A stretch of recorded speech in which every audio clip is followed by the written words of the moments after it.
Hello, welcome to Deepa's diary. ಏನು ಗೊತ್ತಾ, ನಂಗಂತೂ ಮ್ಯಾಂಗ್ಳೂರ್ ಸ್ಟೈಲ್ ಇದು ಸೀ ಫುಡ್ ಥಾಲಿ ತಿನ್ನೋಕೆ ತುಂಬಾನೇ ಆಸೆ ಆಗ್ತಿತ್ತು. ಅದಕ್ಕೆ ನಾವಿವತ್ತು ಮನಾಮದಲ್ಲಿರುವ ಕರಾವಳಿ ರೆಸ್ಟೋರೆಂಟ್ಗೆ ಬಂದಿದ್ದೇವೆ. ಮಧ್ಯಾಹ್ನ ಅಂತೂ ತುಂಬ ಥರದ್ದು ಮೀಲ್ ಆಪ್ಷನ್ಸ್ ಕೂಡ ಇದೆ. ಮತ್ತೆ ಇವರ ಮೆನು ಅಲ್ಲಿ ಡಿಫ್ರೆಂಟ್ ಟೈಪ್ಸ್ ಇದು ಸೀ ಫುಡ್ ವೆರೈಟೀಸ್ ಕೂಡ ಇದೆ. ಮತ್ತೆ ನಾವು ಆರ್ಡರ್ ಮಾಡಿದ್ದು ಗ್ರ್ಯಾಂಡ್ ಸೀ ಫುಡ್ ಥಾಲಿ. ನಂಗಂತೂ ಈ ಥಾಲಿ ಆರ್ಡರ್ ಮಾಡಿ ತುಂಬಾನೇ ಖುಷಿ ಆಯ್ತು. ಯಾಕೆ ಗೊತ್ತಾ, ಇದ್ರಲ್ಲಿ ಎಲ್ಲ ತರದ್ದು ಸೀ ಫುಡ್ ಇತ್ತು.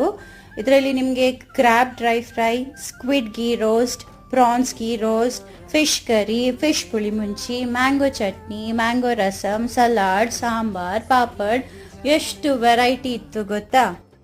ಪಾಯಸ ಕೂಡ ಇತ್ತಾಯ್ತಾ. ಇದೆಲ್ಲ ಬರೀ 2.5 BDಗೆ ಮಾತ್ರ. ನಾವಂತೂ ಹೊಟ್ಟೆ ತುಂಬಿ ಮನೆಗೆ ಹೊರಟ್ವಿ. ಸಿಕ್ಕೋಣ ಇನ್ನೊಂದು ಬ್ಲಾಗ್ ಅಲ್ಲಿ. Bye bye. Take care.